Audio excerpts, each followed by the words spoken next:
com dados de 1740. Estudo retrospectivo que eles pegaram um banco de dados americano que tem a bagatela de 300 milhões de pacientes, com dados de 1.748 hospitais. E eles analisaram 2.600.000 pacientes com cálculo ureteral, 123 mil submetidos a leco e 720 mil submetidos à ureteroscopia. E foram ver a incidência de estenose ureteral. Então, com esse enorme número de pacientes, chegou-se à conclusão, né, isso é um número para a gente guardar, que a incidência de estenose de ureter após ureteroscopia gira ao redor de 10% e após leco em torno de 7%. Isso não muda muito se você faz um ou dois procedimentos. Então, é um dado muito interessante pelo tamanho do número de pacientes que foi avaliado.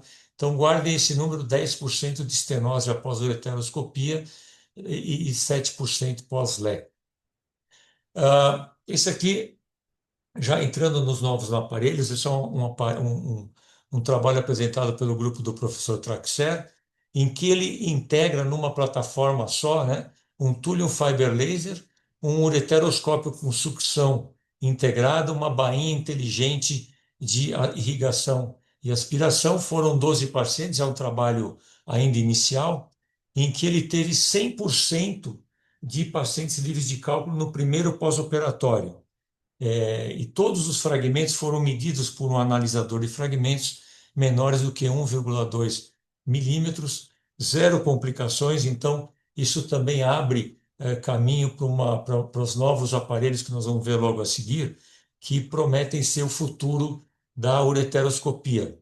E esses aparelhos, então, o que são? É um ureteroscópio flexível que incorpora a sucção acoplada a uma bomba de infusão e sucção inteligente. Ela mantém sempre a pressão intrapiélica constante, então você não precisa se preocupar com isso. Ela vai te dando em tempo real no seu monitor a pressão intrapiélica. Alguns já dão a temperatura intrapiélica. Você tem uma imagem da cirurgia, o quanto está entrando de líquido, o quanto está saindo de líquido. Então, esse é o Visor, é um dos aparelhos que ainda não está no mercado, é um aparelho chinês que está chegando aí, que promete revolucionar a ureteroscopia. Ele tem então um console e essa bomba, tudo acoplado num aparelho só. Um outro aparelho novo que está chegando também no mercado, mas deve ser lançado logo, em vez de você ter a sucção acoplada ao ureteroscópio, é uma bainha com sensor de pressão, com sensor de temperatura, acoplado numa bomba inteligente que mantém a pressão intrapiérica constante, e um ureteroscópio. A irrigação vai pela bainha e o ureteroscópio fica então só para trabalhar com a fibra de laser. Um outro aparelho novo, isso já foi mostrado pelo professor Traxler Um no minuto, Congresso doutor. Mundial, é o Stone Sense, em que você pode ficar pisando no laser o tempo todo e ele só vai disparar quando a fibra laser estiver em contato com o cálculo e não dispara quando estiver em contato com o tecido, poupando lesões.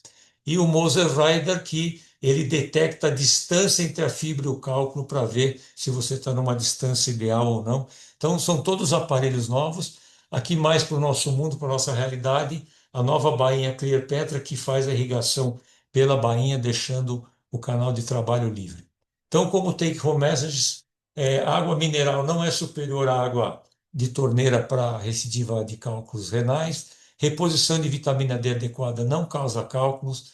RIRS com fãs apresenta resultados semelhantes à mini-PERC, porém fãs ainda é melhor que a DIS no momento atual. E o futuro da ureteroscopia ele está baseado em sistemas integrados de fragmentação, monitorização contínua de pressão e temperatura, irrigação e sucção e lasers inteligentes que vão facilitar bastante o trabalho da gente. Muito obrigado pela atenção. Obrigado, Eduardo, pela excelente palestra.